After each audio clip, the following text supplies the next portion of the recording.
baginda Nabi besar Muhammad Sallallahu Alaihi Wasallam, kepada para sahabatnya, tabiin, tabiatnya, dan kita selaku umatnya, dan insya Allah mendapat syafaat di hari kiamat nanti. Amin ya rabbal alamin. Alhamdulillah, pada kesempatan kali ini kita dapat berkumpul bersama-sama dalam acara diskusi ilmiah dengan tema Islam dan tantangannya di era modern. Hadirin yang berbahagia, acara yang pertama itu pembukaan. Marilah kita buka acara pada malam hari ini dengan membaca Al-Fatihah. Acara selanjutnya penyampaian materi. Ya, sampailah kita pada acara pokok pada malam hari ini yang akan disampaikan oleh Ustaz Zulkifli Reza Fahmi, STHIMS, yang akan dipandu secara langsung oleh saya. Sebelumnya saya akan membacakan kurikulum vitae. Nama Zulkifli Reza Fahmi, tempat dan tanggal lahir Karawang 28 Januari 1992. Ya, adapun riwayat pendidikan perguruan tinggi, tahun lulus 2020, jenjang S2 perguruan tinggi International Islamic University of Islamabad, Pakistan. Jurusan atau bidang studi akidah dan filsafat atau studi agama. Tahun 2015 S1 perguruan tinggi Institut Studi Islam Darussalam Gontor. Jurusan atau bidang studi agama. Pelatihan profesional tahun 2011, pelatihan program Microsoft Word Darussalam Computer Center atau DSCC, Pondok Pesantren Pondok Modern Darussalam Gontor. Yang penting yang kira-kira menurut Anda penting. Ini udah semua kan? Langsung aja kan? Nah, baik, itu sekilas biografi singkat materi kita pada malam hari ini. Acara selanjutnya itu penyampaian materi. Tapi sebelumnya izinkan saya untuk menyampaikan sedikit pengantar mengenai materi kita pada malam ini. Islam dengan tantangannya di era modern. Ali bin Abi Thalib pernah mengatakan, jangan memaksakan tradisi Anda sendiri kepada anak-anak Anda, karena mereka hidup di era yang berbeda dengan Anda. Anak-anak muda yang beranjak dewasa akan mulai mencari jati diri dan identitas mereka melalui keluarga dan komunitasnya.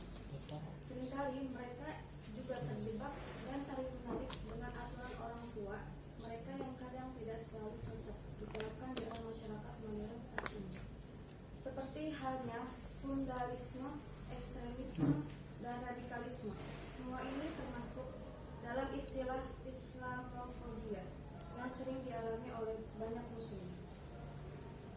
Ya, selanjutnya kita masuk kepada materi diskusi malam ini. Kepada pemateri, waktu dan tempat kami persilakan.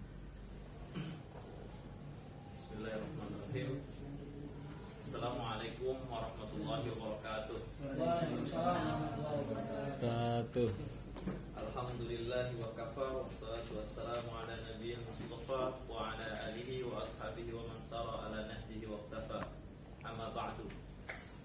Alhamdulillah ya, bisa kita bertemu kembali, bukan bertemu untuk pertama kali. Ya, tadi sudah diperkenalkan ya, nama saya dan juga berikut identitas saya. Ya, di sini kita sebenarnya cuma ngobrol aja lah. Ya, kita ngobrol aja, kita sharing lah bagaimana tentang Islam dan tantangannya. Nah, sebenarnya tuh kalau menurut apa yang telah saya pelajari, kalau kita udah bicara Islam gitu, Islam dan tantangannya di era modern. Nah, sebenarnya tuh kalau saya sendiri sih nggak setuju. Sekarang setuju nggak kalau seandainya era sekarang tuh era modern? Setuju nggak? Modern. Setuju nggak? Setuju nggak? Modernnya dalam arti apa dulu? Hah? Modernnya dalam arti apa dulu? Kalau dalam Ya, teknologi sekarang kita sudah masuk era modern. Setuju nggak? setuju kalau dalam teknologi. Dalam teknologi modern. Tapi kalau dalam Ada yang nggak setuju? Saya hanya cari orang yang nggak setuju. Nggak. Berarti saya sendiri yang nggak setuju. Karena kita sudah masuk pada era postmodern. Artinya setelah pasca modern atau kontemporer disebutnya, atau masa kekinian. Karena ya kalau menurut ini apa namanya jenjang filsafat itu kan ada filsafat itu kalau bahasa Arabnya itu ada falsafah al-qadimah, falsafah al-hadisah, masa kemudian setelah hadis, setelah masuk zaman modern itu bentang waktu ketika Prancis itu melakukan industri. Ketika revolusi industri Prancis tahun 1200 atau 1000 sampai 1600 atau abad ke-16 itu disebut era modern. Jadi setelah era modern, karena kenapa disebut era modern? Karena ketika itu muncul ya isme-isme, salah satunya itu humanisme, kemudian rasionalisme dan sebagainya. Nah, ketika sekarang masuk era 2020 ataupun era abad 20, abad milenium, atau kata orang sekarang beberapa peneliti psikologi nyebutnya itu generasi Z, betul? Iya benar, generasi Z, benar. Generasi Z kan. Kayak generasi terakhir. Nah, itu kita sudah masuk pada postmodern, gitu. Kita udah ketinggalan, bukan modern lagi. Nah, tapi saya dikasih sama Ustadz Randi gitu, mau kita sesuai dengan Islam dan tapi nggak apa-apa, emang seperti itu. Jadi harus kita tahu bahwa emang terus era terus berkembang. Gitu. Kita sudah masuk pada pasca atau postmodernisme. Karena di zaman postmodernisme itu klaim-klaim kebenaran itu sudah direlatifkan. Coba aja sekarang ya, setiap agama ataupun setiap individu selalu mengatakan ini yang benar, itu yang benar, ini yang benar, itu yang benar. Kamu berislam, tapi berislam kamu itu jangan merasa Islam kamu yang paling benar. Nah, ini klaim-klaim itu disebut post-truth. Nah, ada juga yang nyebutnya itu sekarang era post-truth, artinya kebenaran pasca kebenaran, artinya klaim-klaim kebenaran dari setiap orang itu ya boleh, setiap orang punya kebenaran masing-masing, makanya disebut relativisme. Isme-isme ini yang akan kita pelajari nanti. Nah, tapi sebelum kita masuk pada pembahasan tentang tantangannya ke depan, kita harus tahu dulu sebenarnya Islam sebenarnya itu seperti apa. Orang sekarang Islam itu taunya yang sholat 5 waktu baru, yang ngaji Al-Quran, ngaji belajar hadis. Masya Allah, ini ketua demo ya? Masya Allah, ahlan wa sahlan. Di depan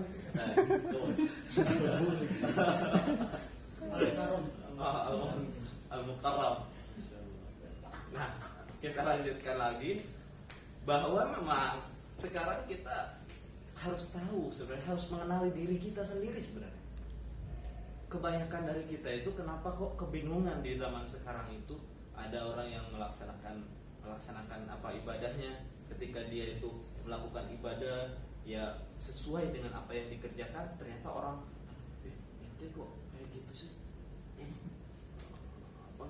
ibadah ya biasa aja lah, kadang ada kayak gitu. Nah, ini jangan sampai kita tergoyahkan dengan itu. Kalau kita tergoyahkan, artinya kita belum tahu Islam yang sebenarnya itu seperti apa. Nah, makanya kita harus tahu dulu ya, kalau kata orang kan man arafan, bukan kata orang sih, ada yang bilang itu hadis, tapi ada yang bilang itu hadis dhaif. Nah, supaya saya cari amannya, itu ada satu riwayat atau asar, man arafa nafsah faqad arafa rabbah. Jadi siapa yang tahu dirinya, maka dia akan tahu akan Tuhan.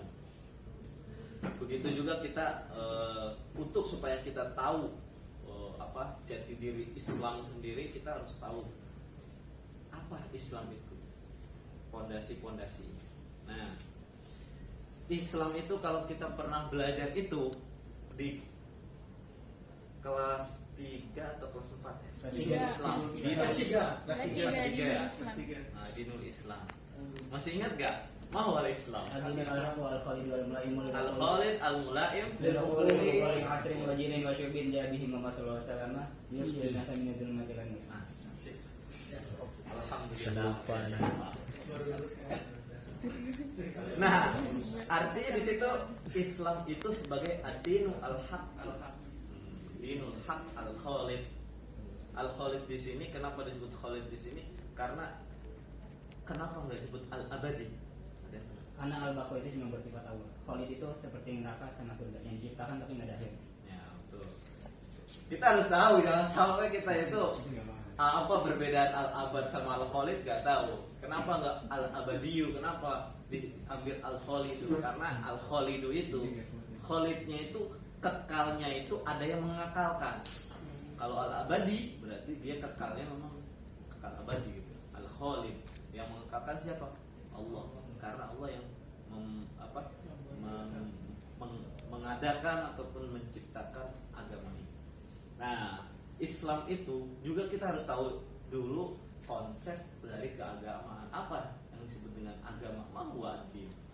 Kalau kita kembali ke pelajaran kelas 5 ada yang namanya al-adyan. Mahwadi. Adin, adiana, al-naqdu, al-naqdu. Kada satu enggak. Adin huwa qada satu dzat. Itu. Qada iktiqadu qada satu dzat. Jadi kita harus tahu instrumen ataupun apa sih yang disebut dengan agama. Unsur-unsur agama itu apa? Sekarang kita tahunya ke orang ini kok beragama Islam. Nah, apa ciri-cirinya dia beragama Islam? Satu instrumen ataupun ciri-cirinya pertama iktiqadu qada satu dzat. Dia beritik atau mempunyai keyakinan terhadap kesucian zat. Zat di situ zatnya zat Tuhan. Tuhan Islam siapa? Allah. Nah, jadi iktikad. Jadi yang pertama harus ada iktikad ataupun akidah disebutnya. Nah, iktikadu qadasatidah. Yang kedua wa majmu'atus suluk alladzi yadullu 'alal khudu. Dan ada kumpulan-kumpulan asuluk. Apa suluk? Suluk itu ada. Suluk itu ya bisa disebut adab ataupun perilaku. Nah, kan biasanya kalau kas kuda roja kap sulukuka sekolah sabah. Nah, suluk itu artinya perilaku, betul. Jadi kenapa di situ dalam agama juga berlaku perilaku? Memang agama itu datang untuk memperbaiki perilaku kan. Apa hadisnya itu? Itu tapi kayaknya saya setelah ini nggak bakalan banyak Al-Quran sama hadis karena ini pemikiran. Iya, ya kalau Al-Quran hadis itu kita keluar lah dari mulut kita. Insya Allah ini ahlul Quran, ahlul hadis jami'an. Nah itu, jadi yang kedua itu unsur yang kedua itu harus unsur kumpulan daripada moralitas ataupun mentality bisa ataupun perilaku, ajaran. Dia ajarannya ajaran moralitas. Ada. Islam ada gak? Ada. Berarti masuk din. Alal khudu yang menunjukkan alal diyadu alal khudu yang menunjukkan kepada ketaatan lidil zat kepada zat yang tadi. Siapa? Tuhan tadi, Allah. Zullan wa hubban rabbatan wa rahbatan. Nah, yang ketiga setelah ada suluk, ada perilaku ataupun istilahnya ritual ibadah. Nah, suluknya itu. Zullan wa hubban wa rabbatan wa rahbatan, ada yang namanya akhlak. Nah, jadi 3 unsur ini yang harus ada dalam agama. Ini kan anak ngambilnya dari adyan. Jadi kita Islam itu bisa disebut dengan agama kalau mencakup 3 hal tadi. Yang pertama akidah, i'tiqad, yang kedua itu suluk yang berkaitan dengan nanti ibadah. Nah, ya alladzi yadulul khudu' lidil qadar, zullan wa hubban wa rabbatan wa rahbatan. Yang ketiga itu akhlak. Makanya Islam itu mengandung, kalau kita kembali kepada hadis, kalau ingat hadis dalam kitab Arba'in Nawawiyah, hadis nomor kedua itu riwayat disebutnya hadis Jibril. Itu yang menerangkan tentang fondasi Islam. Ketika Jibril datang, ketika itu sahabat-sahabat duduk rapi, nah tiba-tiba kok Rasulullah juga duduk bersama sahabat lah, biasa ngobrol ngopi gitu. Nah, datang Jibril dalam bentuk manusia. Ya itu salah satu ketika Jibril itu bisa merubah bentuk menjadi manusia. Jadi malaikat itu bisa merubah bentuk, mutasyakil. Nah, salah satu karakteristik malaikat itu dia bisa merubah dirinya. Dia nggak cuma malaikat itu kan. Antum percaya nggak kalau malaikat itu punya sayap? Hah? Percaya. Nggak? Ada hadisnya soalnya, ada hadisnya. Nah itu kalau malaikat itu wujud aslinya itu memang wujud asli malaikat itu bahkan sayapnya itu terbentang dari ufuk timur sampai ufuk barat, saking besar. Bahkan kalau sekali sayap malaikat itu mengepak itu udah hancur bumi malah atau alam ini bisa hancur. Itu ada karena memang ada hadisnya. Dan kalau antum mau ini ada namanya kitab itu lupa, ada kitab kuning itu, kitab kuning di situ hadis-hadis tentang malaikat dibahas. Bukan. Ini kitab apa? Kitab tentang malaikat khusus, yaitu tentang malaikat. Ada malaikat itu sab'ina, ada 70.000 sab'ina alfan, ada 70.000 sayap. Ada malaikat yang punya 70.000 sayap, ada lagi ada hamalatul arsy, malaikat yang memanggul arsy itu ada.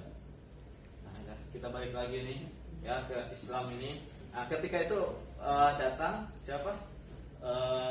Malaikat Jibril dalam bentuk manusia, tapi dia itu putih, serba putih, sawadul libasnya putih, datang tiba-tiba duduk, kakinya itu disenderkan kepada Rasulullah, tiba-tiba langsung tanya, mahwal Islam pertama itu, mahwal iman yang pertama, karena memang fondasi itu iman.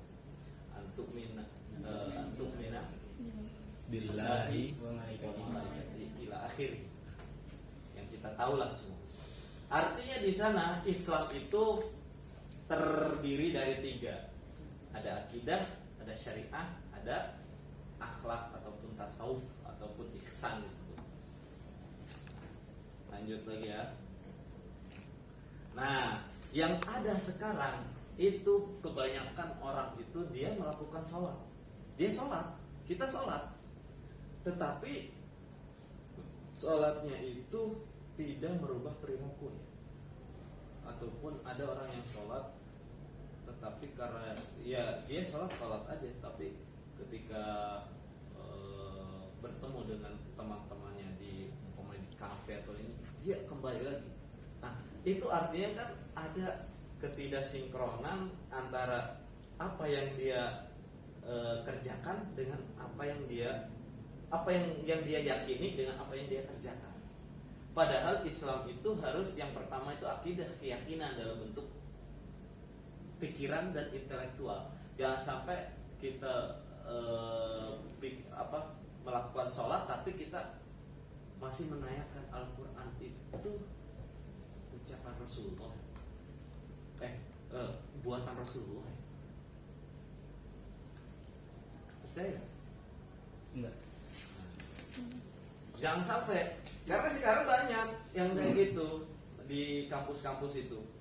Bahkan ada satu kejadian ketika itu dosen fakultas filsafat di salah satu kampus, dia itu mengatakan, kamu tahu dia pegang Al-Quran ini suci? Dia bilang ini nggak suci. Yang suci itu hanya kalam Allah. Jadi ini nggak suci. Dia tidak tahu bahwa apa yang ada, memang dalam Al-Quran itu ada yang ada di Lauhil Mahfuz, tetapi ada juga yang sudah berbentuk sebagai mushaf. Ketika kita menghormati apa yang ada dalam mushaf, berarti kita juga menghormati apa yang ada di Lauhil Mahfuz. Tetapi karena dia itu punya doktrin dualisme, artinya dia mengatakan, ya saya boleh dong sekarang umpamanya nih, mohon maaf, ada umpamanya ada perempuan yang kurang baik, dia itu menjual dirinya di salah satu tempat prostitusi, mohon maaf nih. Nah, kemudian dia menjual dirinya, tetapi dia bilang, saya melakukan ini karena saya mencari nafkah. Saya sholat, tapi saya melakukan ini hanya untuk profesionalisme. Gimana coba? Nggak boleh, karena rizqullahi fi dunya fasih. Ya, semua ya memang fasih, tetapi sekarang kalau seandainya orang itu dia mengatakan, ada yang mengatakan bahwa ya kita ketika kerja ya kerja, ketika kita sholat ya sholat. Itu dia mengatakan antara sholat, ketika dia sholat yaitu ibadah dia dengan Rabb, tapi ketika dia bekerja di tempat itu yang tidak terpuji itu, dia mengatakan ya ini urusan saya sama manusia, nggak ada hubungannya sama Allah. Itu artinya dia belum mengenal Islam yang sesungguhnya. Karena ada kejadian ini ada. Coba aja baca kita buku-buku itu. Udah. Ya alhamdulillahnya kita mungkin belum menemukan itu di wilayah kita. Suatu ketika pasti akan menemukan itu. Nah, itu kenapa kok bisa terjadi seperti itu? Kalau kita nasihati, dia bakalan malah tambah parah gitu. Nah, kita justru harus memahamkan seperti kita harus memahamkan dia Islam yang benar gitu. Salah satunya itu bahwa Islam itu juga mengandung intelektual. Jadi kita harus berislam dengan akidah, bukan hanya dengan perbuatan sholat dan sebagainya, sholat, baca Quran dan sebagainya, tapi pikiran kita pun harus Islam gitu. Selanjutnya syariah, jelaslah ibadah, ritual. Dan yang ketiga itu bahwa Islam itu juga mengandung moral, sosial. Jadi Islam itu jangan sampai ada pemikiran bahwa ketika kita kerja ya kerja udah, gak ada hubungannya sama Allah. Ketika sekarang, ketika pemilihan umum, kamu jangan bawa agama dong. Kalau milih pemimpin itu kita ada nggak? Tapi nggak boleh. Ada nggak? Ada kan? Nah, hal itu ada. Kenapa dia bisa mempercayai seperti itu? Karena dia kesalahan dia yaitu dalam keyakinannya belum sepenuhnya dia memahami Islam dalam hal keyakinan, gitu, dalam hal pikiran. Nah, itu yang harus kita ketahui. Nah, kenapa kok bisa seperti itu? Karena pasti konsep dia tentang Islam.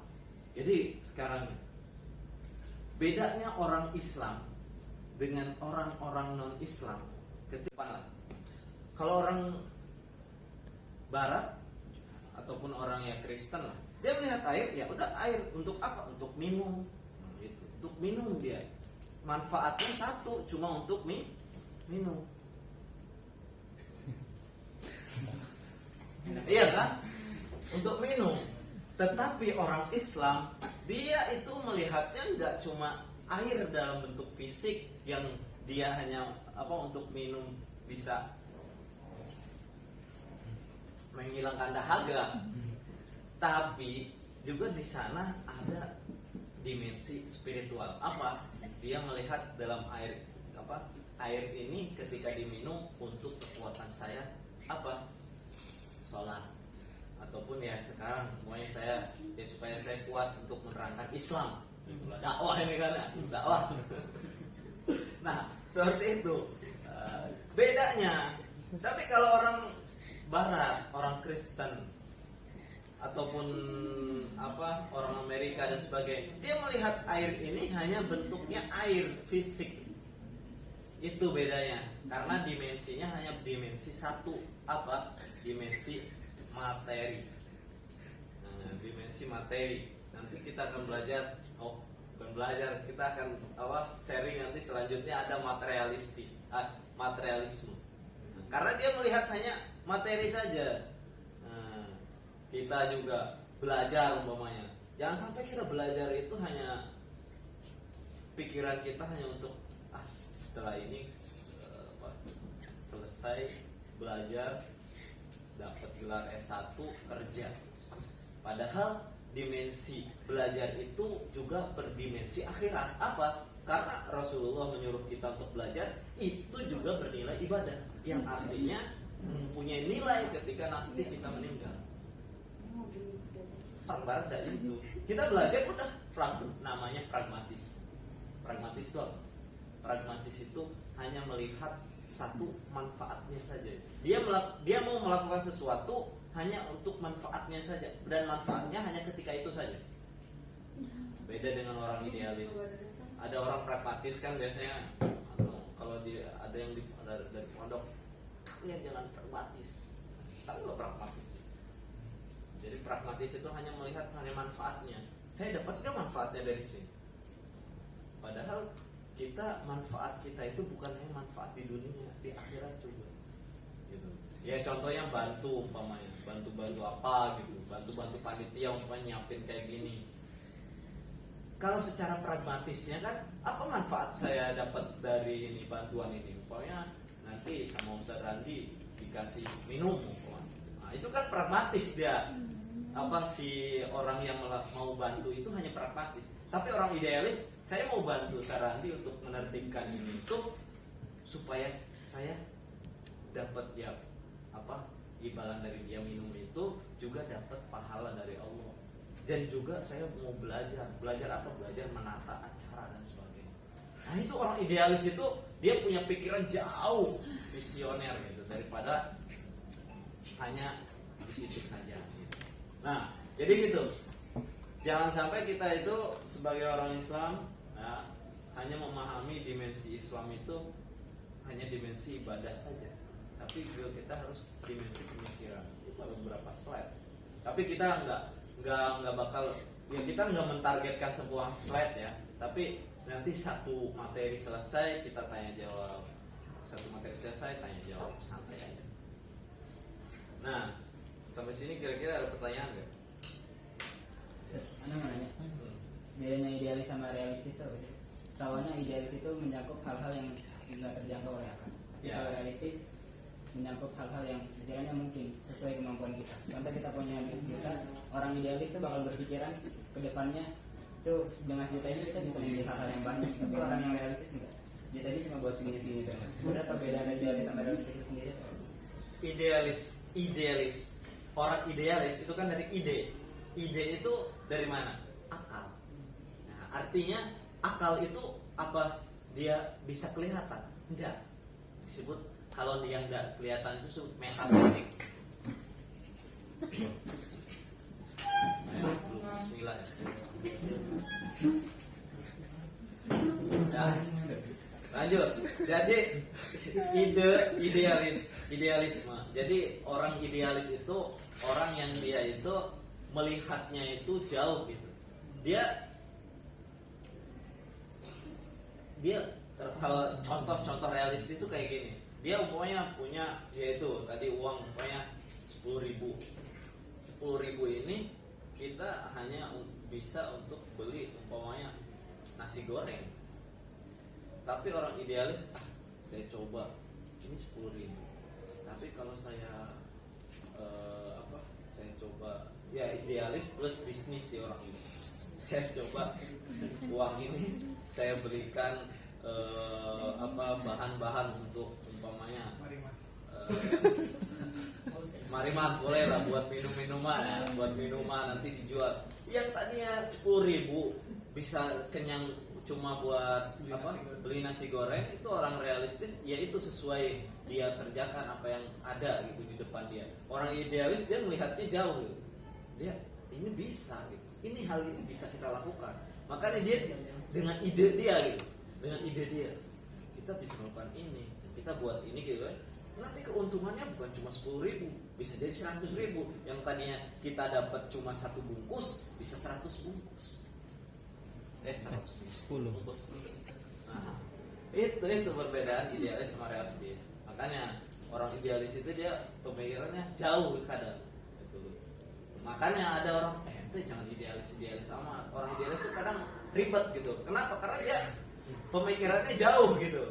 Selalu dipikir orang realistis itu real aja. Udahlah, ente punya kemampuan segini, udah kita kemampuan segini. Jadi sesuai sama apa yang real yang sekarang aja. Kalau ide itu jauh. Walaupun kadang ada orang yang dia tidak tahu kemampuannya segitu, tapi idenya tinggi banget gitu, nggak sesuai. Nah itu yang namanya nggak tahu diri. Makanya itu yang harus. Berarti kita terkadang harus realistis dan terkadang harus idealis di satu sisi. Ya betul. Karena idealis sama realisme dan idealisme itu dua-duanya ajaran. Kalau realisme itu ajaran Aristoteles, kalau idealisme ajaran Plato. Ya, filsafat itu. Nah, udah bertanya lagi sebelum saya lanjutin? Udah ya? Lanjut. Nah, sekarang apa tantangan Islam di era modern ini? Apa di era postmodernisme? Nah, ini ada liberalisme, ada sekularisme, isme semua, luarisme, materialisme, globalisasi, westernisasi. Westernisasi itu apa? Barat. Western itu barat. Kalau sasi proses, jadi proses pembaratan. Dari kesemuanya itu, dari isme-isme yang ada ini adalah semuanya produk barat. Jadi yang ana terangkan sekarang ini tantangan Islam ke depan dari eksternal, menyusup ke dalam kita gitu. Kalau umpamanya ada Khawarij ataupun Murji'ah, kaum-kaum yang ada di Syiah itu kan internal, tantangan internal. Jadi Islam itu dari luar, dari dalam itu dihantam gitu. Banyak. Tapi ya sekarang kita belajarnya tantangannya dari eksternal gitu. Nah sekarang liberalisme itu kan liberal itu dari liberty. Patung liberty itu ada di mana? Inggris sama Perancis. Atau liberty di Amerika. Liberty New York. Iya, Amerika. Amerika benar New York. Betul ya? Waktu itu pernah ada Copperfield yang menghilangkan. Ya berarti di New York. Di Betul. New York benar kan? Nah kan itu Amerika. Patung liberty itu New York kan? Waktu Liberty ditanya Inggris sama Prancis, kira nggak jebak. Diam dulu ya. Ternyata New York. Amerika. New York itu Amerika ya. Iya. Dan memang New York itu salah satu kota yang nggak pernah tidur. Kota paling lama di dunia.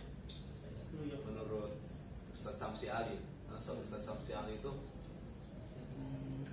imam besar masjid di New York itu. Nah, liberty itu sebagai ikon daripada kebebasan. Kenapa disebut liberal? Kenapa disebut kebebasan? Kenapa? Apakah dulu terkekang? Ternyata kalau kita telusuri di barat sejarahnya, ternyata agama Kristen pernah berjaya ketika zaman kegelapan, namanya itu Dark Age. Disebut Dark Age itu karena ketika itu Kristen itu sebagai pemerintah yang tidak bisa diprotes. Salah satunya ada Galileo Galilei ketika dia mengajukan satu teori bahwa yang sebelumnya heliosentris, yang tadinya pusat tata surya itu menurut gereja itu bumi adalah pusat tata surya. Tapi Galileo Galilei dia meneliti dan mempunyai teori bahwa pusat tata surya itu adalah matahari. Nah, gereja itu tidak terima, akhirnya disikat. Jadi ketika itu ilmu pengetahuan itu mandek ketika itu. Mandek. Jadi otak-otak manusia itu dibelenggu ketika itu. Nggak ada yang boleh menggunakan otak.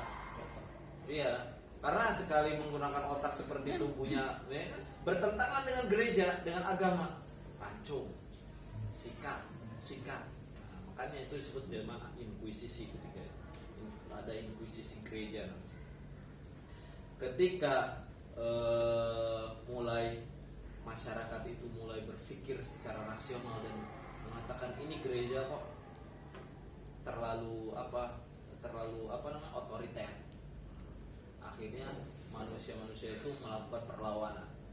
Di sekaranglah waktunya untuk manusia itu mempunyai andil juga untuk mengatur dunianya. Makanya ada yang liberal. Liberal itu kebebasan. Dia mau membebaskan diri daripada kekangan ideologi agama. Gitu. Kan yang liberal. Bebas artinya. Liberalisme Islam. Nah, sekarang kalau liberal kita sudah tahu kebebasan. Sekarang kalau liberalisme Islam itu seperti apa? Nah, ini menurut Dr. Samsudin Arif, beliau termasuk salah satu pendiri INSIS.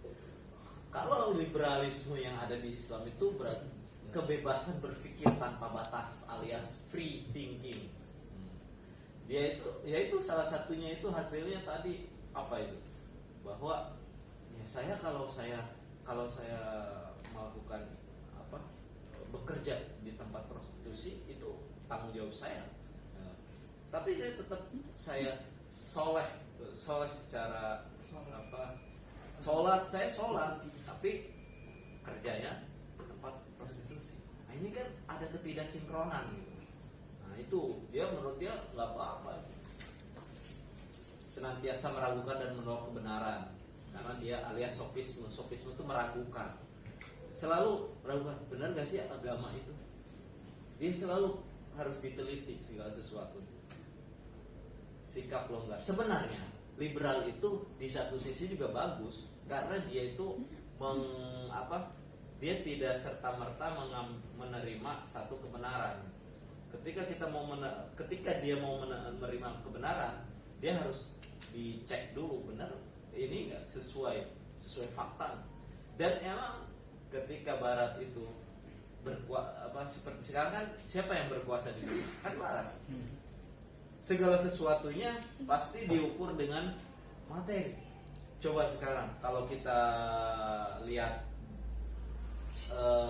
teori ekonomi yang disebut dengan negara maju itu seperti apa? Kalau nggak salah ya, kalau saya tolong dikoreksi Ustaz Randi, Ustaz Ridwan kalau salah. Kalau nggak salah itu negara yang maju itu disebutkan yang punya income per kapita sekian, betul? Nah, itu apa yang jadi tolak ukur? Nanti ada kaitannya dengan materialisme salah satunya. Jadi sekarang itu karena memang tolak ukurnya itu dia itu harus saintifik dan materi berdimensi fisik. Nggak ada yang namanya pertimbangan spiritual itu. Nggak ada. Umumnya yang disebut dengan negara maju adalah negara yang masyarakatnya sholatnya tepat waktu, kemudian sholatnya berjamaah, atau yang dia setiap maghrib mengadakan ngaji Al-Quran. Ada nggak? Nggak ada yang disebut dengan negara maju. Atau yang dia kemana-mana pegang tasbih dan sebagainya. Nggak ada dimensi spiritual. Jadi sekarang di dunia itu sudah nggak ada dunia spiritual. Jadi seakan-akan nanti kaitannya dengan sekularisme yang setelahnya, seakan-akan tuh Islam itu adanya di masjid. Ketika masuk ke istana negara nggak ada Islam. Kita negara yang negara, agama. Nah, lanjut liberalisme. Nah, paham liberalisme ini kenapa dia berakar dari pertama itu humanisme.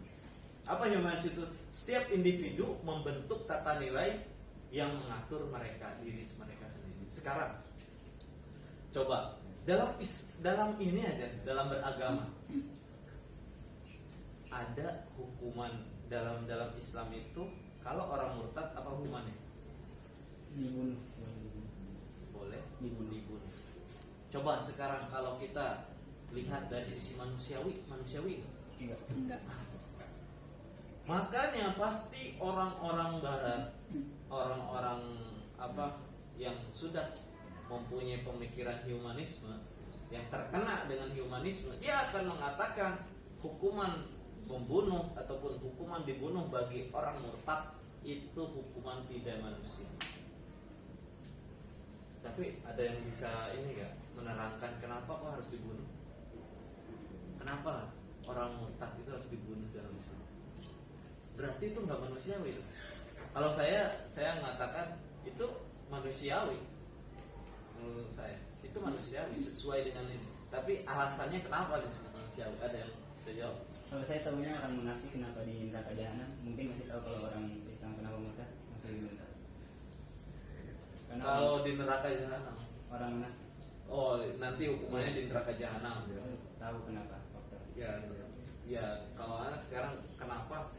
Bukan ini kan masuknya bukan hukuman setelah meninggal ya, bukan akhirat. Kalau akhirat kita kan nggak tahu entah masuk neraka atau surga, tapi kita ada yang namanya dalam Islam itu had sama apa itu kisos ala had sama Kisos. kisos Iya, kisos. kisos kan, hukuman kisos yang mencuri potong tangan. Iya, kisos.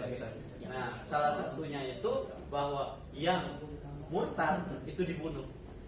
Nah itu kira-kira ada itu.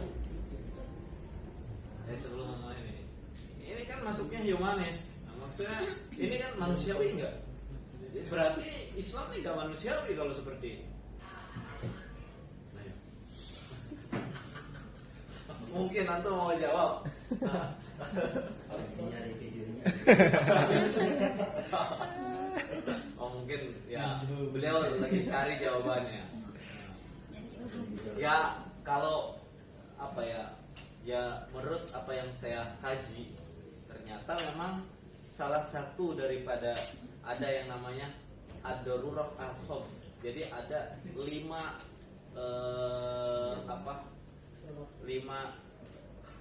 bukan hak asasi.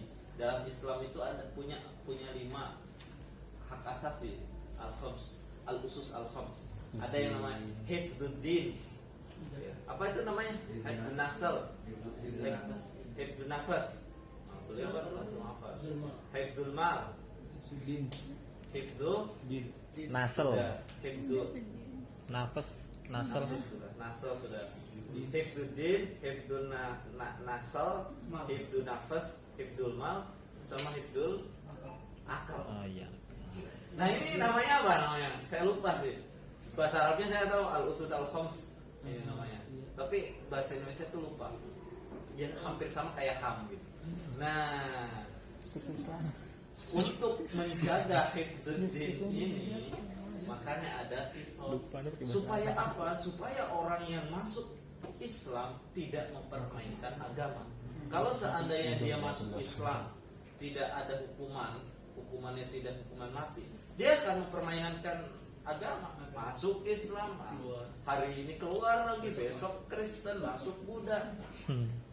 Itu apa yang terjadi? Ya kekacauan. Seperti sekarang itu loh, orang masuk ini, masuk itu, masuk. Yang terjadi seperti itu. Tapi ketika hukuman itu dengan hukuman mati ini dibunuh, nah itu kan orang nggak bisa macam-macam gitu. Karena memang itu kan masuknya kepada mempermainkan agama. Nah itu salah satunya hikmah ataupun disebut maqasidus syariah. Ya kayaknya yang lima itu maqasidus syariah. Ah, insyaallah. Ini HKI ada. Nah, ini apa ya? Piaut. Emang siapa kuliah?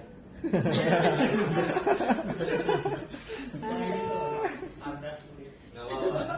Beliau kuliah di ini apa? Universitas Kehidupan.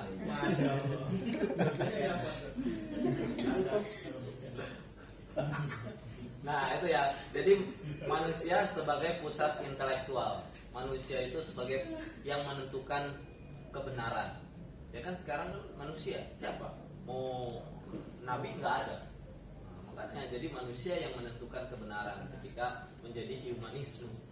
Nah, dan sebenarnya ini sebagai antitesis ataupun apa ya? Antitesis sebagai hantaman ataupun perlawanan terhadap apa yang terjadi ketika zaman kegelapan itu, ketika gereja yang menguasai, ketika agama yang menguasai, yang dia yang semena-mena menghukum. Nah, akhirnya ketika manusia berkuasa, gereja nggak bisa apa-apa.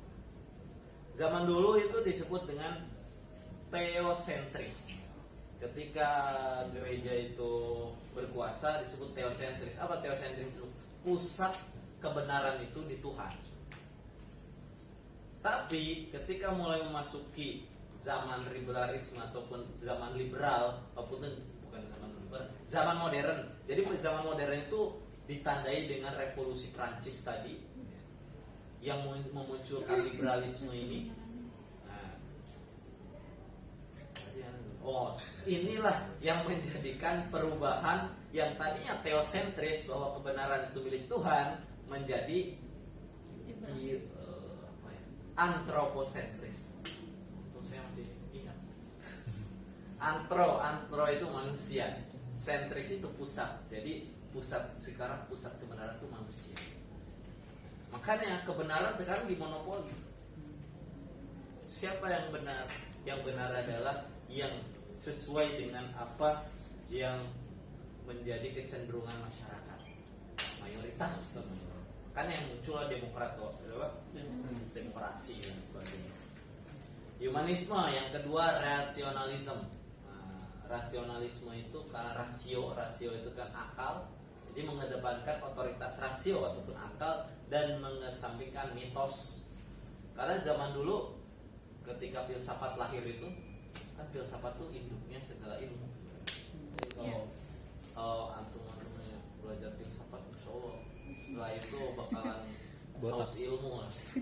Itu saya apalagi antum ya, masya Allah haus ilmu lah.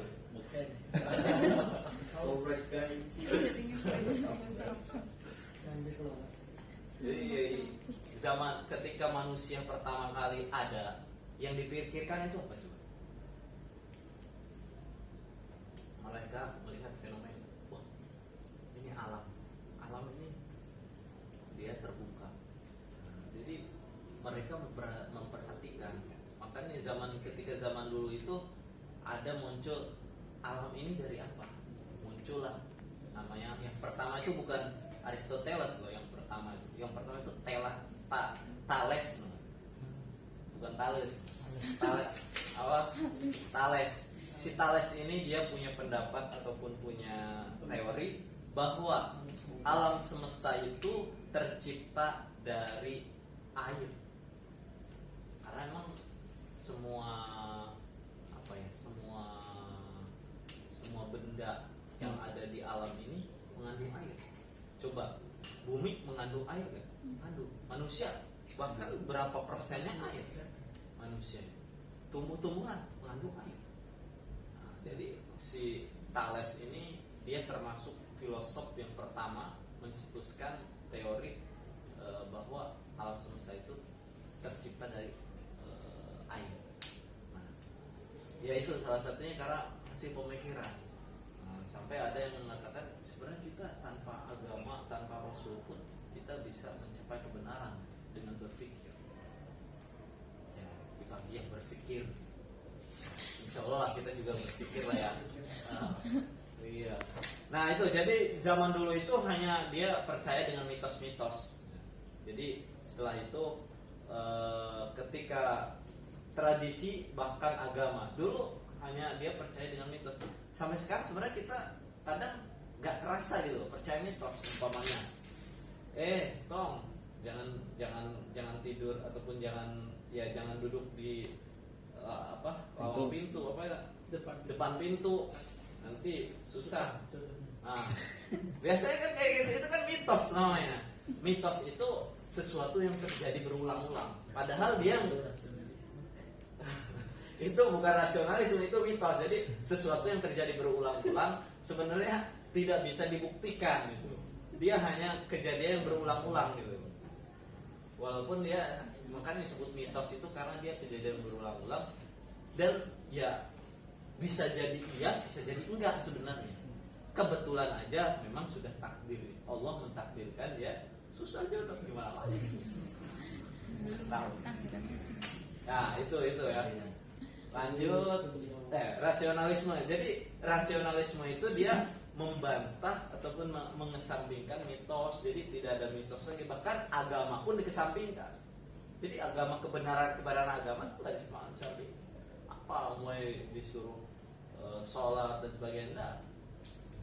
Dia tidak percaya dengan apa yang ada di dalam agama. Justru kebenaran itu hanya apa yang sesuai dengan apa yang ada di akal kita.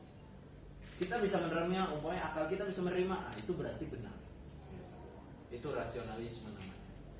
Nah, yang terakhir itu pragmatisme, seperti tadi yang Ana sampaikan bahwa ya liberalisme itu dia akarnya itu pragmatis. Dia hanya memikirkan apa yang bermanfaat bagi saya.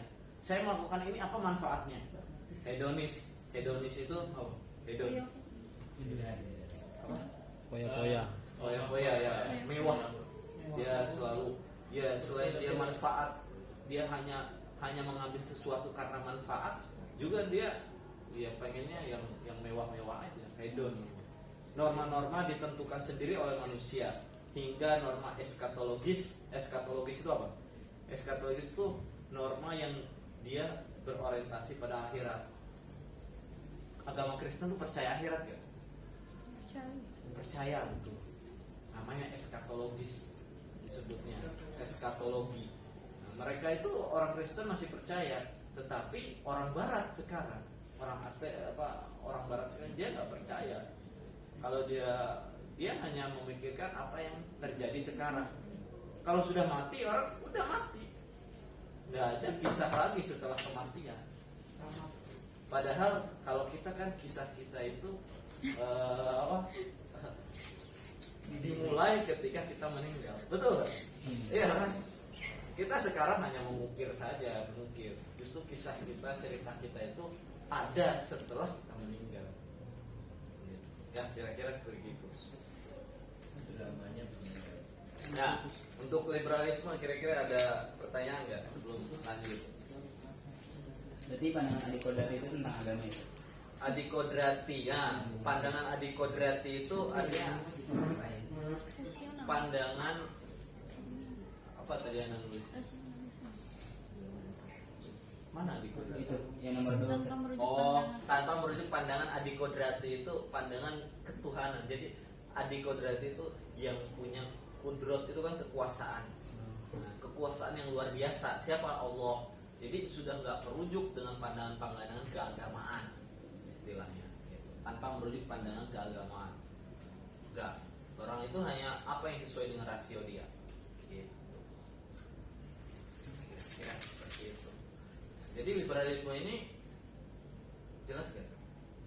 Iya. Paham ya liberalisme? Jangan sampai setelah keluar dari sini antum diskusi sama teman-teman liberalisme apa sih liberalisme, jangan sampai. Antum yang harus bisa menerangkan liberalisme seperti ini. Yang ya dua aja lah kita belajar tentang. Yang kedua tuh sekularisme. Sekularisme itu apa? Sekuler itu negara. Sekuler itu seperti apa sih? Sekuler itu namanya saikulum. Saikulum ini apa? Dari bahasa Latin. Artinya temporal atau duniawi. Kalau tadi liberalisme bahasa Arabnya, karena kan belajar di Pakistan tuh pakai bahasa Arab. Kalau liberalisme itu ada yang menyebutnya librolia, tapi ada juga sebutnya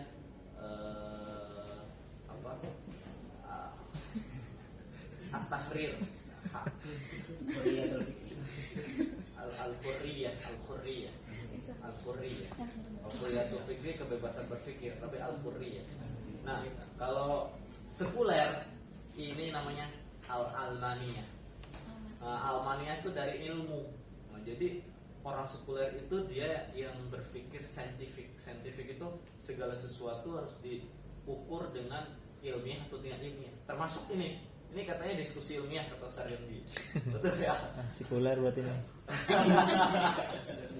Karena sekarang kalau diskusi-diskusi ataupun seminar-seminar nggak ada kata ilmiah itu nggak bernilai gitu. Karena orang Barat itu dia segala sesuatunya disebut ilmiah. Kenapa orang ilmiah? Karena ilmiah itu menjadi standar internasional. Sesuatu bisa bernilai kita standar itu. Ya, insyaallah. Amin. Ya, itu nih calon-calon dosennya nanti. Rekodnya Satrandi. Bubar.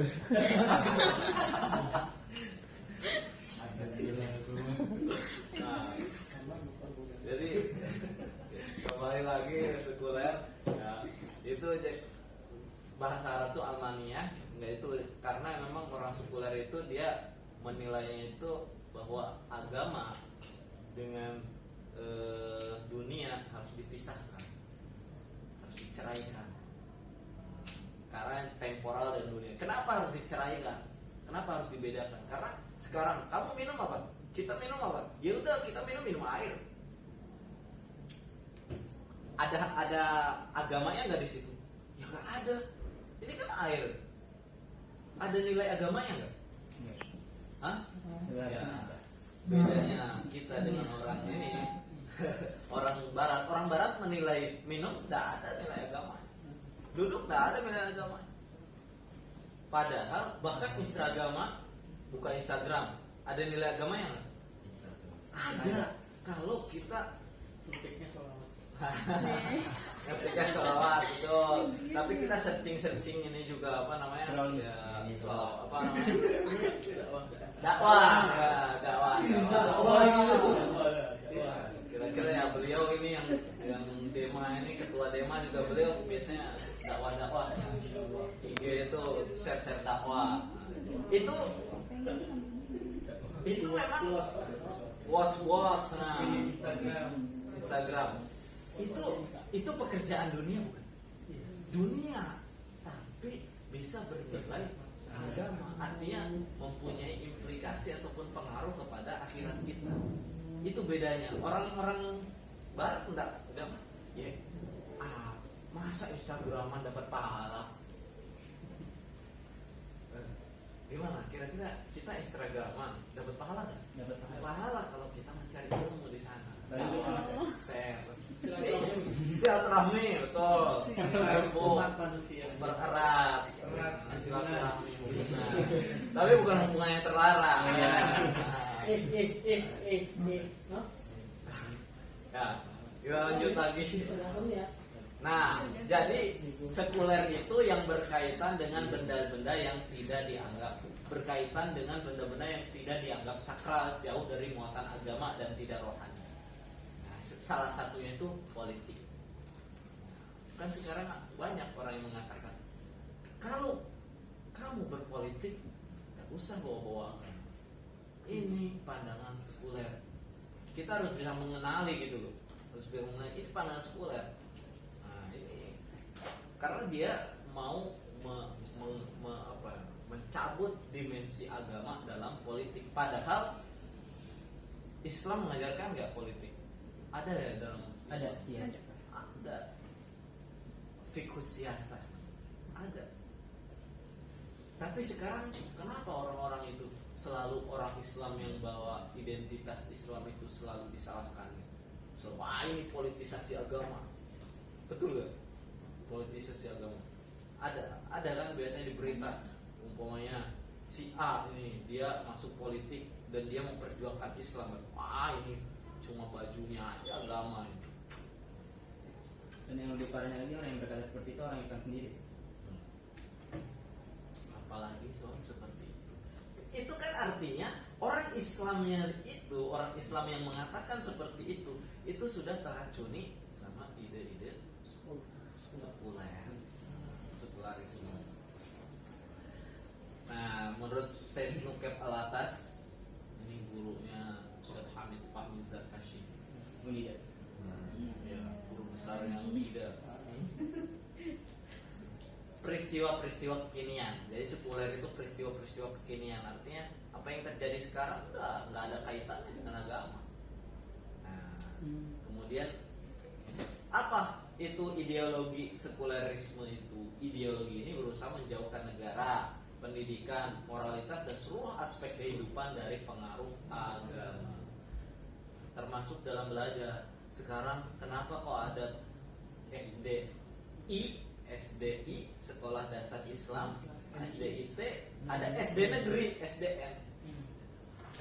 Ini salah satu pengaruh daripada sekulerisme. Kenapa? Karena dia membedakan antara Islam, antara yang umum dengan antara sains dengan agama. Padahal dalam agama ada sains. Ada. Tapi memang kenapa Islam itu sekarang mundur? Atau ya bukan mundur sih. Ya ada yang mengatakan bahwa Islam itu nggak maju kan? Orang Islam itu apa biasanya? Coba anak-anak pernah ke Pakistan. Di Pakistan itu satpam itu baca Al-Quran. Satpam yang jaga itu bawa Al-Quran, bawa tasbih. Betul. Jadi mereka itu sambil zikir, sambil jaga itu. Beda kan sama di Indonesia. Tapi apa yang terjadi di Pakistan? Masih jadi negara miskin. Di mana-mana pengemis. Ya alhamdulillah di Indonesia itu nggak ada pengemis. Jauh. Apa? Jauh beda sama Indonesia. Ya alhamdulillahnya loh. Di sini ya beda tipis lah. Kalau di Indonesia itu pengemisnya terstruktur. Jadi biasanya ada masjid, ada organisasi. Di Pakistan, antum masuk ke satu pasar pasti, dan dia itu ngemisnya itu nggak tanggung-tanggung. Anak pernah jalan-jalan ini milih-milih apa gitu, itu narik-narik sambil gini minta uang, narik-narik anak-anak kecil ditarik-tarik gitu. Sampai se ekstrim itu, radikal juga itu, pengemis radikal ya. Itu di Pakistan. Padahal ya dari segi ibadah dan sebagainya, tahfidnya luar biasa. Anak-anak kecil itu, anak-anak SD sudah pada hafal. Karena anak pernah ya gitulah, anak tuh suka kadang kalau di mana gitu, pernah anak di Malaysia kadang ya pergi sendiri. Anak juga pernah pergi sendiri ke satu masjid. Ternyata di Pakistan itu bisa di setiap masjid, hampir setiap masjid, setiap sore itu anak-anak itu pasti sudah mandi sebelum maghrib, setelah maghrib langsung menghafal Quran. Menghafal sama seperti itu. Masya Allah. Kan sore-sore ke masjid. Tapi setelah itu pulang nonton TV. Tapi betul. Jadi mereka itu anaknya, Masya Allah, itu sambil menghafalkan Quran. Ya anak saya malu sih. Mereka itu anak-anak kecil seperti itu udah 2-3 juz tuh sudah dapat. Kita juz 30 aja masih belepotan. Iya itu evaluasi kita. Tapi apa yang terjadi? Yaitu kenapa kok mereka masih tetap menjadi negara miskin? Itu sebenarnya PR kita. Kenapa Islam dengan spiritualnya dia, dengan spiritual kita itu kan spiritual artinya ibadahnya, tapi kok nggak kaya gitu? Itu kan kalau ya menurut kajian anak itu ya karena memang orang Islam itu terlalu dia itu mementingkan akhirat sehingga terlupakan bahwa dia itu ada dimensi dunia yang harus dia jalankan. Dimensi dunia apa? Sains, pelajari sains, pelajari teknologi. Nah, itu kan. Dalam misal ketika zaman Abbasiyah ada yang namanya Ibnu Sina, ada yang namanya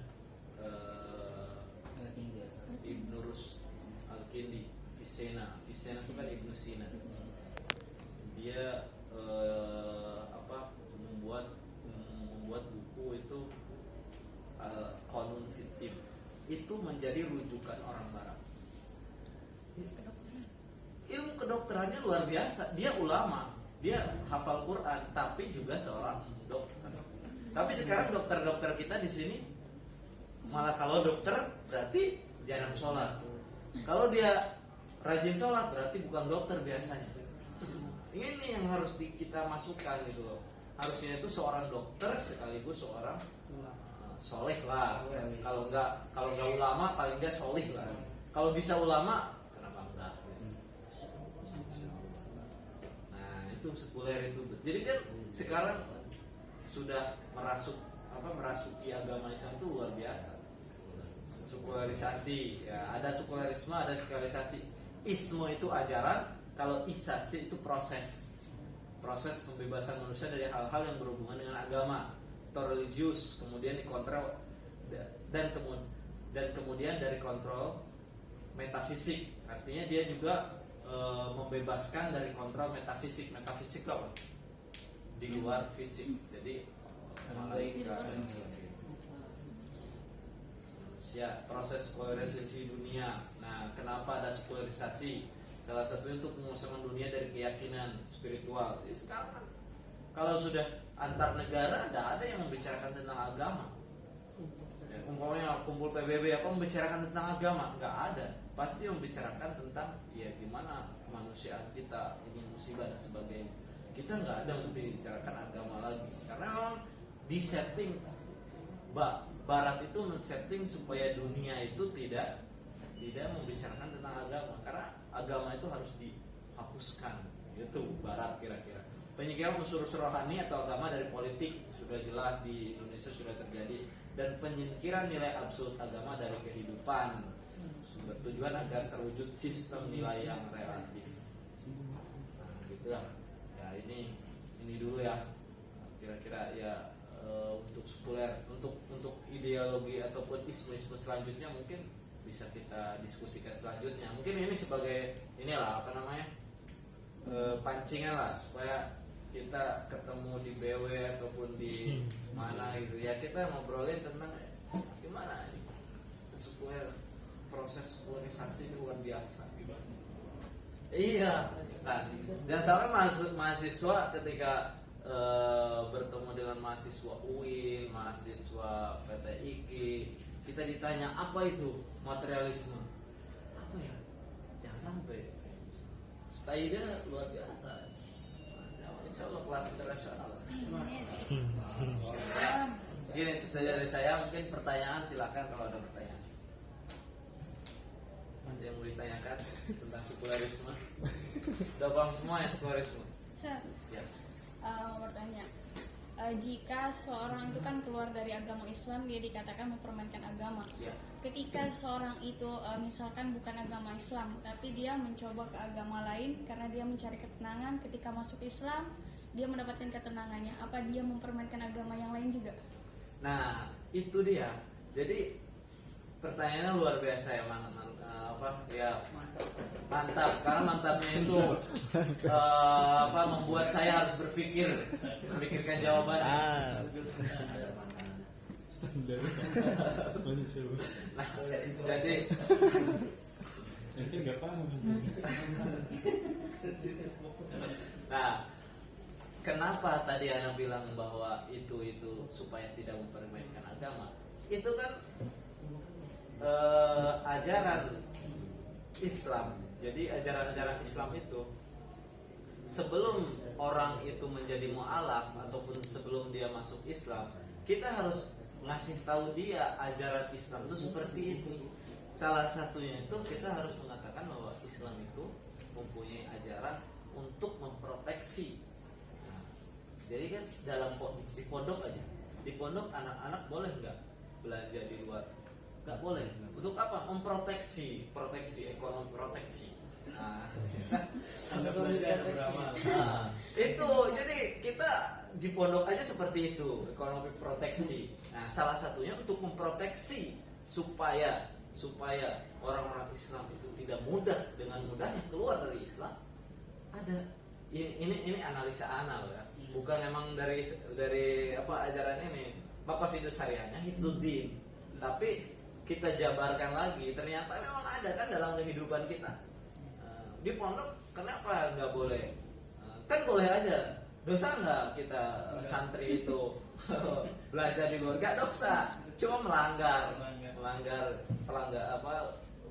aturan pondok. Nah sekarang agama membuat aturan, boleh dong. Nah, seperti itu. Jadi dia itu sebagai proteksi. Dan kenapa di agama lain nggak ada? Ya itu urusan agama lain. Kenapa mereka nggak mengadakan itu? Kalau dia kalau dia mencoba masuk Kristen, mulai dia nggak dapat ketenangan, ke Buddha nggak dapat ketenangan. Kalau dia sebelum masuk ke Islam, kita harus memberitahu dia, mentaklim dia bahwa dalam Islam, ketika dia masuk Islam tidak boleh dengan mudah melepaskan keislaman.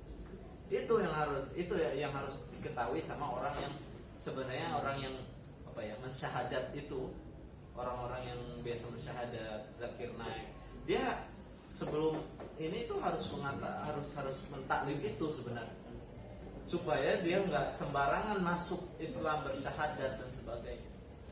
Karena konsekuensinya masuk Islam dia harus taat dengan apa yang ada dalam Islam. Gitu. Nah, jadi ya itu kalau dia nggak, itu memang tidak mempermainkan agama, memang tidak, tetapi kan ketika dia masuk satu agama dengan agama lain, supaya agama kita itu terproteksi, nah, adalah hukum kisos had dalam istilah jarimah itu had, seperti itu. Betul ya? Bisa diterima nggak? Atau mau dibantah? Boleh silakan. Bantah ya. Duduk ya. Karena mau tahu sebelumnya, karena mau tahu perbedaan spesifiknya dari liberalisme dan sekularisme. Kalau misalnya kita lihat dari pengertiannya, itu hampir sama-sama pembebasan manusia dari hal-hal yang berhubungan dengan agama. Sedangkan liberalisme sendiri itu mempermainkan agamanya dia sendiri. Bagaimana hal perbedaan spesifik kita mengetahui ini liberal, ini sekuler? Betul. Ya, tadi Anda juga belum sempat menerangkan antara liberalisme dengan sekularisme. Sebenarnya liberalisme itu kakak kandungnya sekularisme. Sekularisme ini adik kandungnya dari liberalisme. Memang sama-sama. Karena ini ada bapak ibunya. karena mereka berdua lahir dari rahim Barat yang kecewa dengan gereja. Jadi Barat ketika itu kan kecewa tuh karena Galileo dihabisi, Kopernikus dihabisi. Orang Barat ini berontak gitu loh. Udah akhirnya gereja sekarang kan nggak punya power, hilang powernya, karena yang punya power itu manusia. Makanya munculnya itu hampir sama, berbarengan, cuma beda secara spesifiknya. Kalau liberal itu dia lebih banyak dalam hal-hal teori pemikiran. Kalau sekuler dia lebih banyak pada hal-hal yang membedakan antara coba beda nggak membebaskan pikiran dengan membedakan agama dan negara, nah, kan gitu. Jadi lebih spesifik sekuler. Memang dia punya liberal itu, dia yaitu disebut kakak kandung karena dia salah satu karena sekuler itu termasuk liberal, karena dia kan berpikir bebas. Salah satunya sekuler karena berpikir bahwa agama itu dipisah dengan negara. Jadi tokohnya liberal habis itu punya cabang-cabangnya. Iya, salah satunya itu. Jadi ya itu dia sekuler itu adik kandung daripada liberal kakak kandung daripada sekuler. Tinggal nyari ibunya. Tapi ibunya tadi Barat sih, karena dia keluar dari rahim Barat yang kecewa dengan gereja. Saya boleh tahu muassis pertama kali liberal itu ya? Muassis pertama kali liberal sebenarnya tuh karena jangan berat ya, itu Jangan berat, hukumannya nanti masuk neraka. Jangan berat. Tapi siapa pencetusnya sebenarnya? Karena ini kan ide. Liberalisme itu ide, sekularisme juga ide. Ide ini dia lahir dari kumpulan-kumpulan pemikiran orang-orang. Ada namanya Lucifer. Siapa? Lucifer. Dia yang ada di Harry Potter itu namanya. Ada emang Luther Luther. Luther. Susah emang kalau nyebutin orang-orang, karena itu emang salah satunya dia, karena dia itu yang mencetuskan ketika Barat itu ketika gereja itu terlalu kuat. Nah, dia itu yang memimpin, bukan memimpin sih, dia sama kroni-kroninya itu memimpin Martin Luther. Apa ya? Google tuh. Dia nomor 1 ya. Luther. Jadi ya salah satunya Martin Luther. Sebenarnya dia sama kroni-kroninya. Gitu kira-kira. Ada lagi ya. Saat keluar dari tema, menurut antum ISIS itu apa, Ustaz? ISIS. Apa ISIS itu termasuk juga dari sekularisme atau liberalisme? Kalau ISIS dia kan lebih kepada ekstremisme. Ya ekstremisme itu dia termasuk kepada masuk pemikiran Islam. Nah, itu yang ISIS itu kan dia karena pemikirannya itu dipicu dengan pemikiran yang kaku dalam beragama. Termasuk sebenarnya itu dia juga salah paham tentang agama ISIS itu. Karena dia kan ya anak belum tahu sih kebenaran ISIS itu dia itu dibuat sama Amerika atau bukan. Karena memang kalau ISIS Taliban ya? Nah, di Pakistan yang anak tahu itu Taliban. Karena memang pintu masuk ke Afghanistan untuk berjihad. Jadi ada yang namanya jihad itu. Iya. Dulu ada beberapa mahasiswa Pakistan zaman sebelum anak itu ada yang terpengaruh dengan itu. Jihad, kita berjihad. Jihad benar pakai anak ada di IG itu ada orang yang tiba-tiba dia nginvite atau follow ya follow Ngobrol. tiba-tiba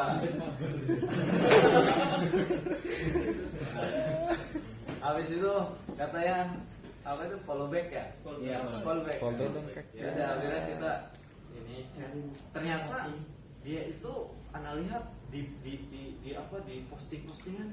postingan jihad semua di perbatasan Afghanistan Pakistan. Itu lihat benar tembakan, dia bawa tembakan, dilatih benar.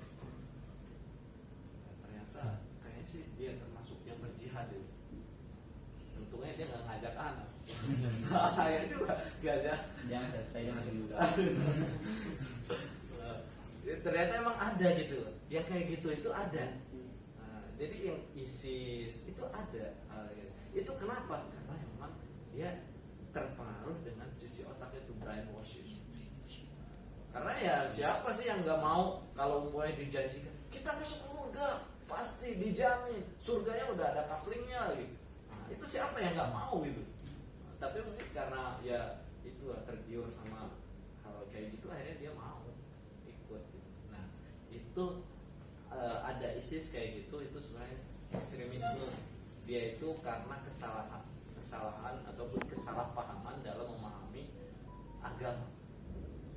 Ada juga yang bilang ISIS itu ya dia buatan Amerika, karena nggak tahu kalau itu. Kan kalau isunya ISIS itu buatannya Biden sama Bill Gates. Nah itu dan senjata-senjatanya ISIS itu rata-rata dari Amerika. Apa mungkin mereka memasukkan paham agama itu menyangkut pautkan dengan agama padahal ciptaannya Amerika? Bisa sekali ya itu. Jadi ya mungkin dia buat konspirasi gitu lah. Jadi ada yang men-setting agamanya karena dia kan apakah orang Amerika ada yang paham Islam? Ya banyak. Jadi mungkin ada orang yang paham tentang Islamnya, dibuatlah bagaimana Islam itu keras seperti itu. Nah, untuk distribusi ataupun distribusi senjata itu Amerika ya tetap dia bisa jadi itu dibuat seperti itu. Jadi pemahamannya itu diambil dari orang-orang orientalis, kemudian ya pasokan senjatanya dari Amerika dan sebagainya. Bisa jadi gitu loh. Tapi anak belum pernah mengkaji itu. Anak lebih banyak mengkaji ya gitu, kajinya ya radikal. Kalau teori konspirasi Ustaz? Dari konspirasi awal. Enggak, bukan. Banyak. Ya, teori konspirasi di dalam Indonesia. Bumi datar apa kotak? Kita cuma nanya dengan teori konspirasi. Menurut Antum, Ustaz, kenapa filsafat pertama itu Thales? Kenapa nggak Nabi Ibrahim alaihissalam? Karena Nabi Kenapa? Ibrahim juga berpendapat bahwa Emang Nabi Ibrahim lahir kapan? Nah, jawabannya kenapa nggak Nabi Ibrahim? Sebenarnya ada pertanyaan lagi kan? Oh. kenapa nggak Nabi Ibrahim, kalau nggak Nabi siapa? Idris yang udah menemukan tulisan dulu. Ya, Nabi Idris menemukan tulisan, apakah dia menulis? Ini sebenarnya itu kenapa kok yang jadi rujukan filsafat itu Yunani, dan Yunani itu Aristoteles? Karena mereka yang pertama mereka itu mengabadikan ilmu-ilmu mereka dengan tulisan. Jadi ada hasil tulisan. Dan kenapa Ana bilang dari Thales, si Thales tadi? Karena si Thales tadi itu gurunya Aristoteles. Gurunya Aristoteles, dan si Aristoteles nulis buku, dia juga mengutip kata-kata si Thales tadi, sehingga ya ajaran-ajaran si Thales itu terbukukan. Makanya filsafat itu kenapa nggak dimulai dari Islam Nabi Idris? Ada nggak hasilnya? Ada nggak tulisan Nabi Idris, Nabi Sulaiman, nggak ada. Adanya dalam bentuk Al-Quran. Kita kan tahu sejarah Nabi Ibrahim, dari siapa? Al-Quran. Nah, adapun kenapa kok filsafat itu bisa lahir di Yunani? Ya karena Yunani ketika itu dia Aristoteles itu menulis buku. Ada namanya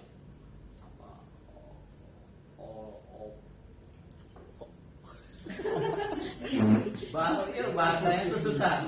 Bahasanya itu bahasa Yunani gitu. Susah. Pokoknya ada kitabnya, ada kitabnya. Jadi ya gitu. Kenapa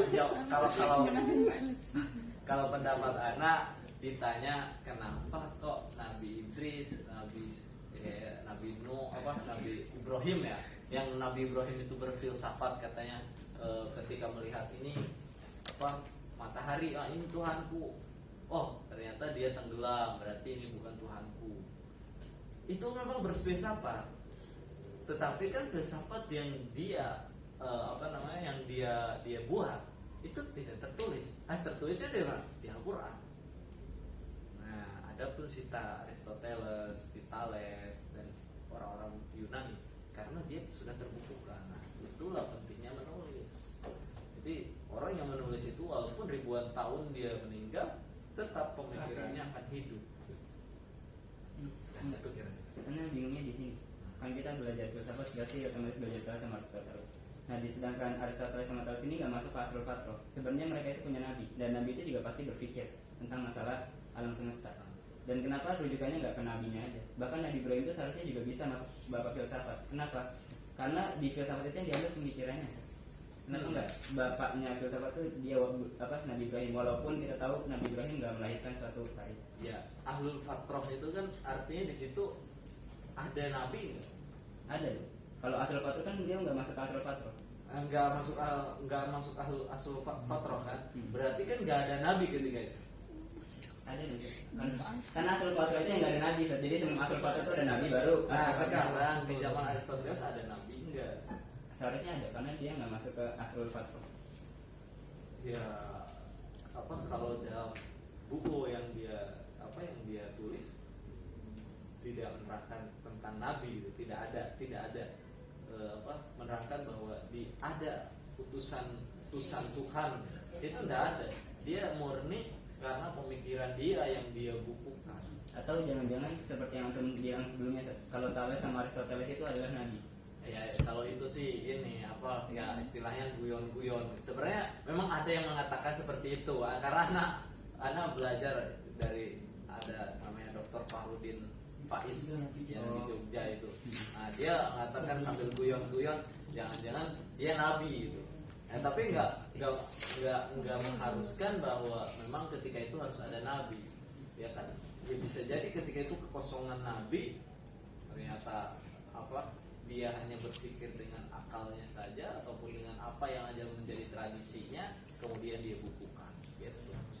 Jadi ilmu pengetahuan itu apa berkembang ketika itu. Ana menyangka sedikit, Ana maaf di sini Ana belum bingung, yang masih Ana bingung itu tentang Thalesnya sendiri. Karena tahu Ana asal fatrah itu adalah dari Nabi Isa ke Nabi Muhammad. Itu jaraknya sekitar 500 tahun. Sedangkan Thales ini hidup kalau nggak salah sekitar 1600 sebelum Masehi. Dan seharusnya itu ada. Kalau Thales itu 800 Ya, pokoknya ya Ana nggak tahu di situ Mas Muhammad. Dan itu nggak masuk asal fatrah. Asal fatrah itu kalau nggak salah misalkan ada satu Masehi itu dari 1 sampai 500 Masehi, kalau nggak sampai 1 sampai 700 Masehi itu masuk asal fatrah. Seharusnya di 800 sebelum Masehi itu ada Nabi.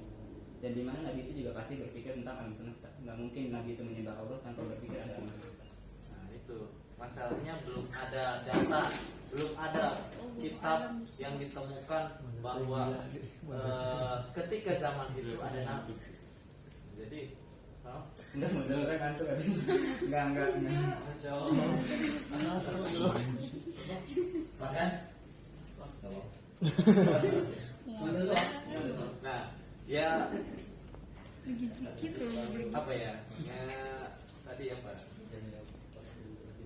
tidak ya sampai sekarang sih belum ditemukan bahwa belum ada yang mengatakan bahwa ketika zaman Thales, ketika zaman Aristoteles, ketika zaman Socrates dan Plato itu ada nabi, belum ada keterangan itu.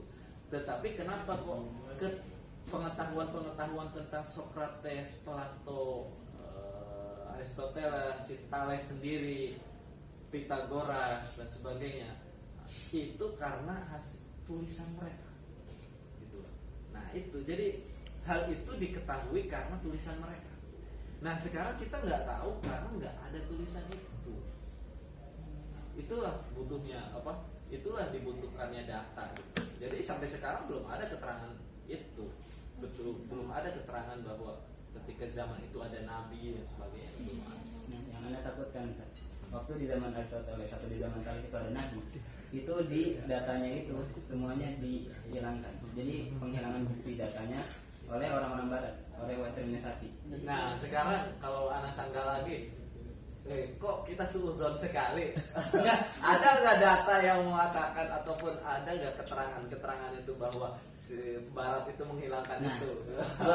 Bukan anak ya sebetulnya di situ. Kenapa? Kenapa? Anak punya satu sanggahan. Satu sanggahnya di sini aja, Sir. Dari Nabi Isa ke Nabi Muhammad itu disebut asal fatrah. Nah, tapi sebelum itu pasti ada nabi. Sedangkan nabi jumlahnya itu banyak. Nah, waktu Aristoteles sama Thales itu nggak mungkin nggak ada nabi. Dan kenapa nggak rujukannya ke nabi? Bahkan Nabi belum sampai ke Thales. udah Mas Indonesia pertama kali jadi nabi Adam. Iya, si Thales ini nggak belajar agama kali. Enggak, maksudnya kita kenapa rujukan kita waktu kita sebagai orang Islam rujukannya kenapa kita nggak mencari tahu apa Islam itu sendiri? Sekarang kalau kita cari tahu, sekarang kita mau cari tahu siapa?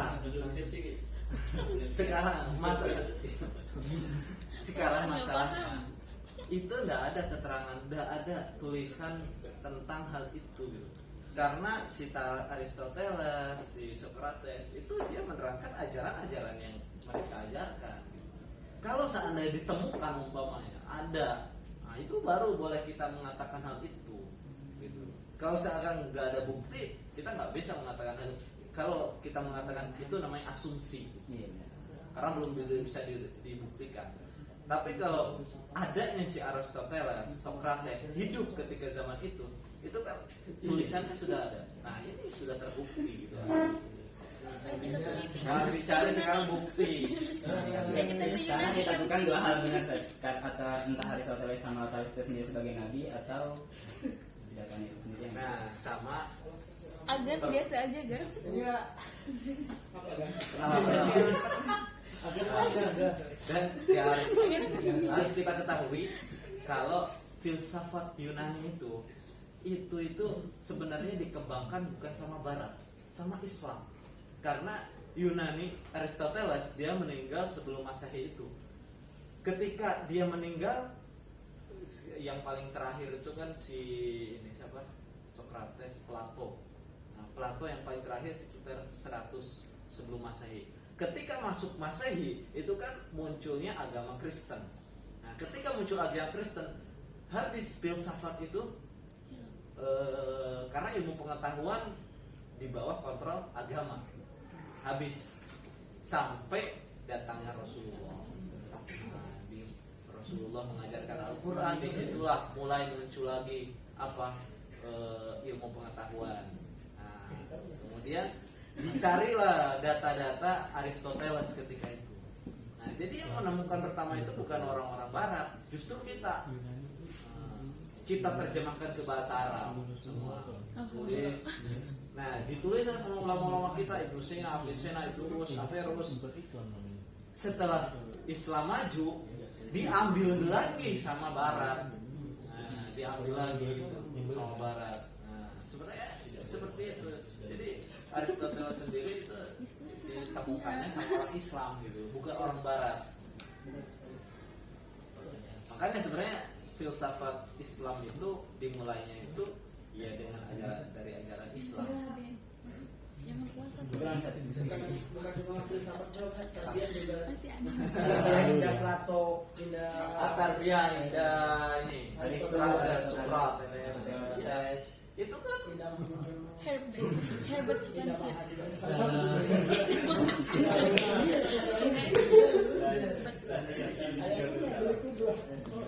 nah itu kan filosof itu bukan orang Islam loh. Boleh nggak kita mengambil takrif tarbiyah? Boleh. Boleh. Kan bukan Tarbiyah menurut Plato gitu kan. Yang penting tidak keluar dari tadi akidah. Masya Allah. Nanti boleh lah. Di Ziyadatul Ilmi. Agan 3 periode. Berarti wisudanya telah. Gak apa-apa. Gak apa-apa. Kan salah satu syarat menghasilkan ilmu untuk tulus, teman. Iya, itu Imam Syafi'i loh yang ini tulus, teman.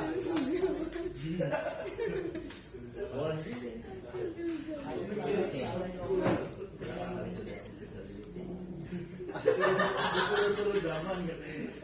Gak apa-apa, Anda kan bilang itu kan Imam Syafi'i, bukan Anda. Itu Syafi'i. Ini tuh apa lagi? Sudah. Sapor.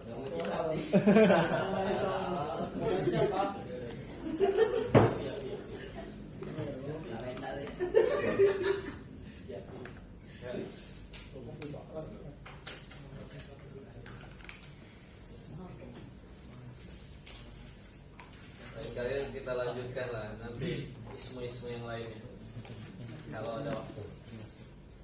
Materi pada malam hari ini bahwa tentang Islam pada malam itu yang pertama ada liberalisme yang berakar dari humanisme, rasionalisme dan pragmatisme.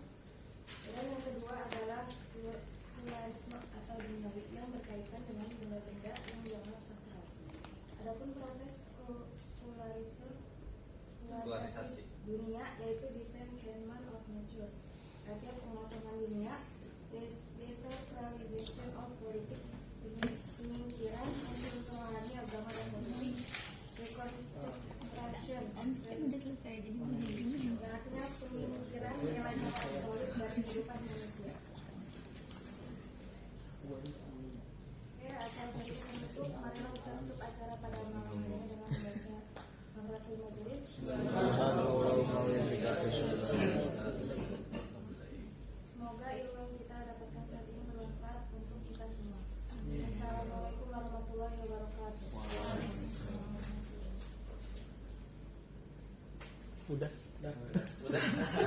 Udah habis lu mau belum itu?